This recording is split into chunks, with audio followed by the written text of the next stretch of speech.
Hello friends, in this video we will talk about Somerset Maugham, one of the writer of post-modern age. We are discussing the writers of post-modern age. Let's talk about Somerset Maugham. He was born in 1874 and he was died in 1965. He got into medical school, वो medical school में entry हो गई थी, but left it due to the popularity of his novel. लेकिन उन्होंने बीच में ही छोड़ दिया था क्योंकि उनकी नॉवल बहुत पॉपुलर हो गई थी and therefore he ended up becoming a writer. उसके बाद में उन्होंने अपना कैरियर राइटिंग में ही बनाने का सोचा। He also served as a secret agent during the world war 1 और वो सीक्रेट एजेंट भी थे ड्यूरिंग द वर्ल्ड वॉर 1 के टाइम पे। He talks about Indian theme, Indian text and Upanishad. तो उनकी जो राइटिंग्स है उसमें हमें देखने को मिलेगा इंडियन थीम के ऊपर, इंडियन टेक्स्ट एंड उपनिषद के ऊपर। The reason behind this is because he travel to India to south east Asia and this travelling journey affected his work. ये रीज़न उनकी जो हम राइटिंग्स में देखेंगे, Indian theme, Indian text and Upanishad, वो ये उसका रीज़न था कि वो इंडिया में ट्रैवल करने आए थे और कहाँ से, India to south east Asia से, and this travelling journey affected his work. और जो उन्होंने देखा, जो भी उनको पसंद आया, तो वो इनके माइंड में सेट हो गया और उसके बाद में यही वजह है कि उनकी राइटिंग्स में हमें ये इंडियन थीम की जो अफेक्ट्स जो है उनकी लाइफ के जर्नी का वो देखने को मिलता है। फुल नेम है इनका विलियम सोमरसेट मॉगम। Full name William Somerset Maugham. Let's talk about the works of Somerset Maugham. The first work is Liza of Lambeth. Liza of Lambeth. It was published in 1897 and this is a novel and it talks about the life and death of Liza. तो ये किसके ऊपर है? Lisa की ज़िंदगी के ऊपर है, उसके लाइफ के और उसकी मौत दोनों के ऊपर। 18 years old की लड़की है। हर फादर इज़ डेड और उसके पिता की मृत्यु हो चुकी है। Her mother is a drunk and she work in A London factory. और वो लंदन फैक्ट्री में काम करती है। वो लैम्बेथ नाम की जगह पे अपनी मम्मी के साथ रहती है and to make ends meet, और वहीं पे उसकी बीच में मौत हो जाती है। शी होप्स दैट, वो हमेशा अपनी लाइफ में सोचती है that she might do better in life than her mother and her neighbours in Lambeth. तो हमेशा सोचती है कि मैं ज़िंदगी में अच्छा ही करूँगी अपनी माँ से, अपने पड़ोसियों से, अपने जानने पहचानने वालों से। तो वो हमेशा यही सोचती रहती है and through this work he want us to inside the working class landowner। तो जो वर्किंग क्लास के लोग होते हैं उनकी अंदरूनी क्या उनके दिमाग में चल रहा है, क्या उनकी मनोस्थिति है, उसके बारे में राइटर हमें बताना चाह रहे हैं इस वर्क के through. Lisa of Lambeth. The next the famous work of Somerset Maugham is of human bondage. It was published in 1915 and it is a autobiographical in nature. It is a autobiographical in nature. It is a story of Philip Carey. तो किसकी story है? Philip कैरे नाम के एक इंसान की story है। N orphan, वो एक अनाथ बच्चा है, ईगर ऑफ लाइफ, लेकिन उसकी वो ज़िंदगी में लाइफ को जीना चाहता है, प्यार से, एडवेंचर होना चाहिए उसकी लाइफ में, ये चीज़ें ये उसके लिए वो कोशिश करता है। Eager of for life, love and adventure. He talks about freedom and talks about what are the things that bind us. तो वो हमेशा क्या है, फ्रीडम मतलब आज़ादी के बारे में सोचता है। About the what are the things that bind us, और कौन सी चीज़ें हैं जो हमारी आज़ादी के में रुकावट है। तो एग्जांपल जैसे कि लेज़ीनेस, तो इंसान लेज़ी है, उसके वजह से वो कुछ कर ही नहीं पा रहा। तो वो चीज़ें he originally plan to call it beauty of from ashes. तो इस जो राइटिंग का पहले उन्होंने ऑफ ह्यूमन बॉन्डेज के बदले राइटर ने, सॉमरसेट मॉगम ने सोचा था कि इसका टाइटल वो रखेंगे beauty from ashes, but later he term it as human bondage. तो बाद में उन्होंने इसको चेंज करके ऑफ ह्यूमन बॉन्डेज लिख दिया था। It return the same thing which are written in our Hindu text. तो इसमें जो भी लिखा हुआ है वो सेम चीज़ कि भाई ये चीज़ें जो लेज़ीनेस है, मतलब इंसान का दुश्मन कोई बाहरी दुश्मन नहीं है, हम अंदरूनी दुश्मन है। हमें क्या आलस, जो क्रोध, जो लोभ, ये चीज़ें हमारे अंदर ही है जो हमें ख़त्म करनी है, जो उसके ऊपर इनका नेचर है। ऑटोबायोग्राफिकल, फुल्ली ऑटोबायोग्राफिकल नहीं है, सेमी ऑटोबायोग्राफिकल है ये। और इसमें मतलब उन्होंने हमें समझाने की कोशिश करी है कि जो ये चीज़ें हैं इनसे हमें आज़ादी पानी है, लेज़ीनेस से हमें आज़ादी पानी है, क्रोध से हमें अपने जीवन में आज़ादी पानी है। तो इसके बारे में है। तो ये सेम रिटर्न है किसका, हिंदू टेक्स्ट में जो हमारा बताया गया है, काम, क्रोध, लोभ, मोह। तो हमें ये चीज़ें छोड़ देनी चाहिए, काम, क्रोध, लोभ, मोह अपने जीवन में, और फिर आगे बढ़ना चाहिए। तो इसके ऊपर ये स्टोरी है of human bondage. The next is cakes and एले। केक्स एंड एले, तो नाम सुना है ना, पहले की राइटिंग विलियम शेक्सपियर के टाइम पे हमने सुना था ये केक्स एंड एले। मैंने बताया भी था कि सॉमरसेट मॉगम की राइटिंग में हमें ये उन्होंने ये टाइटल लिया है केक्स एंड एले। तो जो भी लिंक हमें मिलता है हम आपके साथ आपको अच्छे से बताने की कोशिश करते हैं कि कौन सा राइटर कौन से राइटर से प्रभावित था और उसने क्या टाइटल में या कभी अपनी लाइफ में या अपनी राइटिंग में उसका कौन सा इन्फ्लुएंस दिखता है उनका, वो हम आपके साथ मैं अपनी सारी वीडियोस में आपको बताती रहती हूँ साथ के साथ, क्योंकि यही चीज़ें पूछी जाती है। ये नहीं कि भाई हाँ पूछ लिया उसका क्या था, वो बहुत कम पूछा जाता है। बाकी ये जो इन्फ्लुएंस होते हैं वो ज़्यादा पूछे जाते हैं। तो हमें वो भी पता होना चाहिए कि कौन से राइटिंग से इन्फ्लुएंस है। तो केक्स एंड एले इट वॉज पब्लिश्ड इन 1930 में पब्लिश हुई थी। सबटाइटल है इसका the skeleton on the cupboard.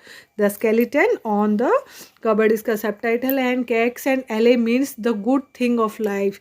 तो केक्स एंड एले का मतलब होता है द अच्छी चीज़ें ज़िंदगी की।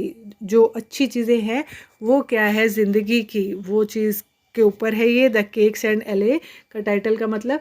And the title is taken from the remark of sir Toby Belch speech. तो टाइटल कहाँ से लिया गया है, sir Toby Belch speech to Malvolio. तो मालवोलियो को जब वो स्पीच दे रहे होते हैं उसमें से केक्स एंड एले जो वर्ड है उन्होंने ये जो वो ले लेते हैं सॉमरसेट मॉगम। और वो हमने टॉबे सर ब्लीच किसको बोल रहे हैं, मालवोलियो को बोल रहे हैं। In Twelfth Night written by William Shakespeare. तो स्टोरी किसकी थी, ट्वेल्थ नाइट विलियम शेक्सपियर की। तो जिसमें सर टॉबे ब्लिच की स्पीच में से लिया गया है केक्स एंड एले जो वर्ड है। तो ये इससे सॉमरसेट मॉगम इन्फ्लुएंस थे। It talks about how society can manipulate the views and present itself as superior. तो इसमें बताया गया है कि कैसे जो सोसाइटी है वो जो तथ्य होते हैं उन्हीं को तरोड़ मरोड़ के हमारे सामने रखती है और ऐसे रखती है कि सब कुछ जो भी है यही सुपीरियर चीज़ है और कुछ है ही नहीं। The story is a satire of London literary society. तो ये जो व्यंग करा है इन्होंने लंदन की जो लिटरेरी सोसाइटी है उसके ऊपर during the inter war period. जो इंटर वॉर चल रहा था ना उसमें कि लोग ही आपस में ही बहुत, क्योंकि ग्रेट डिप्रेशन का टाइम था, इंटर वॉर पीरियड चल रहा था, तो उसमें इन्होंने ये बताया है। एंड द नरेटर, इसमें जो स्टोरी के नरेटर है केक्स एंड एले के वो है विलियम एशेंडन। तो लिटरेरी सोसाइटी के ऊपर क्यों, कि आपस में ही ये लोग तारीफ में लिखते रहते थे कि हाँ इसके ऊपर बायोग्राफी लिख दी, इसके ऊपर ये लिख दी, तो किस टाइप से उसमें बताया गया है। एंड द नरेटर विलियम कौन है, नरेटर विलियम एशेंडन है, इज ए ऑथर, वो एक ऑथर है। Who is contracted by Alroy Kear. तो उनको कॉन्ट्रैक्ट पे करा है, किसने कॉन्ट्रैक्ट पे लिया है, एलरॉय केयर, ए टैलेंटेड लंदन राइटर। ये भी एक लंदन राइटर है, ये भी एक ऑथर है। Who has been asked to write a biography. तो जिसको बोला गया है कि एक बायोग्राफी लिखो of the famous novelist Edward Driffield. तो फेमस नॉवेलिस्ट के ऊपर जिसका नाम है Edward Driffield by Amy his second wife. किसने बोला है लिखने के लिए, एमए ने बोला है सेकेंड वाइफ। तो सेकेंड वाइफ वो बिल्कुल व्हीलचेयर पे थे, वो उनकी नर्स थी एमए। तो वो अपनी नर्स से ही शादी कर लेते हैं और उनके डेथ के बाद में वो ही उनको उनकी बायोग्राफी लिखने के लिए बोलती है। एडवर्ड ड्रिफल की बायोग्राफी लिखने के लिए बोलती है एलर केयर को। तो वो कॉन्ट्रैक्ट साइन करते हैं विलियम एशेंडन के साथ, वो एक ऑथर है। तो ये है इसकी स्टोरी।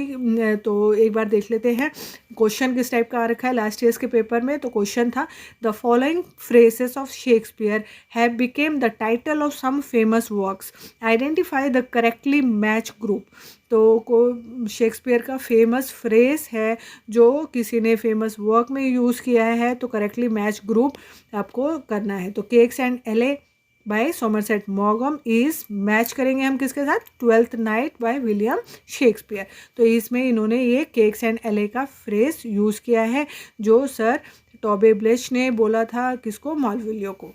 तो ये था हमारा केक्स एंड एले। जो इम्पोर्टेंट बच्चों जो इम्पोर्टेंट है वो ही आपको दिया जा रहा है, जितना आपको पढ़ना है उतना ही, नॉट मोर देन दैट। और इससे जो डिटेल में भी हम सारी चीज़ें करेंगे, एक एक लाइन वन बाय लाइन हम सारी चीज़ें करेंगे, लेकिन पहले एक बार हम पूरा सिलेबस अपना कवर कर लें। तो जब भी आपको एक राइटर सोमरसेट मॉगम देखना है, मेरी वीडियोस खोले और आपको 10 मिनट या 15 मिनट में पूरे सोमरसेट मॉगम के सारे जो इनकी राइटिंग्स है, इंपॉर्टेंट राइटिंग्स जो एग्जाम पॉइंट ऑफ व्यू से इम्पॉर्टेंट है, वो सारी राइटिंग्स मिल जाएगी और पूरा बिल्कुल डिटेल में ही आपको ये है। आप बिल्कुल भी मत सोचिए कि कुछ भी इसमें से छोड़ा गया है, इसमें वही दिया गया है जो एग्ज़ाम में आएगा। तरोड़ मरोड़ के कुछ भी मतलब ट्विस्ट करके ये क्वेश्चंस पूछे जाते हैं। तो आपको बस याद रखना है कि कौन सा टॉपिक किस चीज़ के ऊपर है, तो उसी चीज़ में उसी टाइप से क्वेश्चन पूछा जाएगा। द नेक्स्ट वर्क की तरफ चलते हैं। The next work is the Razor Edge. The Razor Edge. The Razor Edge and it was published in 1944 में पब्लिश हुआ था। It is a novel. It is a story of Larry Darrell. तो story है किसकी, Larry Darrell and his experience in World War I, और उनके experience के ऊपर है जो उन्होंने World War I में फेस किया था। Which sets of it give meaning to his life, जिसके वजह से उनकी जो ज़िंदगी थी उसका एक मतलब मिल गया था उनको। तो जैसे कई बार ये होता है ना, ऐसा एकदम इंसिडेंट हमारी लाइफ में हो जाता है कि उसके बाद में हम समझ जाते हैं कि अरे यार ये turning point of my life. तो ये इनकी लैरी डैरेल की टर्निंग पॉइंट बन गया था। वर्ल्ड वार 1 का जो उनका एक्सपीरियंस था, जो उन्होंने हॉरर देखा था, जो हॉरिफाइड नज़ारा वहाँ पे देखा था उसके बाद में। And the title has been taken from Katha Upanishad. तो टाइटल कहाँ से लिया गया है, कथा उपनिषद। इसमें जो रेजर एज है ना, उसका मतलब क्या है, journey to enlightenment. Razor edge means journey to enlightenment और द सर्च ऑफ गॉड, कि भगवान को पाने का अब उनमें ये हो गया था कि भाई भगवान से मिलना है, अब तो उसी को पाना है। एनलाइटमेंट तभी मिलता है ना इंसान को कि एनलाइटमेंट मिल गया है, भगवान को पा लिया उस बंदे ने। तो razor edge means you need to be very careful in the journey to reach enlightenment. Razor edge का मतलब होता है कि आपको बड़ा सतर्क रहना है जब आप एनलाइटमेंट की तरफ निकलते हो। मतलब चाकू की धार पर चलने जैसा है कि बिल्कुल नोक पे चल रहे हो, तो भैया थोड़ा सा भी इधर उधर हुए कि गिर जाओ, ये लग जाएगा चाकू। If you take a wrong choice you fall from virtues and that is where the journey ends. और उसी टाइम पे आप अगर आप अपने वर्चू से गिर गए तो आप वहीं पे गिर जाओगे, और रॉन्ग चॉइस आपने ले ली तो वहीं पे आप गिर जाओगे, और वहीं पे आपकी जो जर्नी है एनलाइटमेंट की वो ख़त्म हो जाएगी एंड नॉट कम बैक, और उसके बाद में वापस भी नहीं आ पाओगे। And all of his work show the Indian influence. जैसे मैंने शुरू में बताया, तो इनकी राइटिंग्स का सारा इन्फ्लुएंस क्या है, इंडियन इन्फ्लुएंस है, क्योंकि वो एक बार टूर पे आ गए थे, उसके बाद में इंडिया की जो उन्होंने देखा वहाँ पे उनका काफ़ी ज़्यादा इन्फ्लुएंस उन पे पड़ा उस चीज़ों का। तो ये इनका लास्ट नॉवल देख लेते हैं, the Moon and Sixpence. The Moon and Sixpence it was published in 1919 में पब्लिश हुआ था।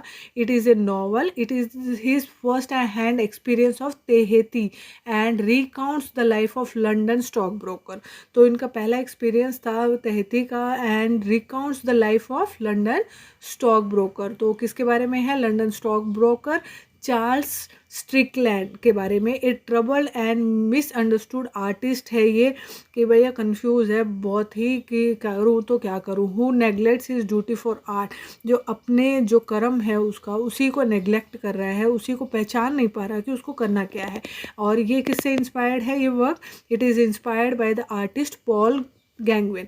तो ये इंस्पायर्ड है किससे, पॉल गैंगविन से जो आर्टिस्ट है उसी से इंस्पायर्ड है ये वर्क। तो this is all about Somerset मॉगम। आपको मेरी वीडियोस अच्छी लगे तो प्लीज़ जल्दी से जल्दी चैनल को सब्सक्राइब कर लीजिए, बेल आइकन ज़रूर दबाएं ताकि डेली की नोटिफिकेशन आपको मिल सके आगे के जो राइटर्स हैं उनके बारे में।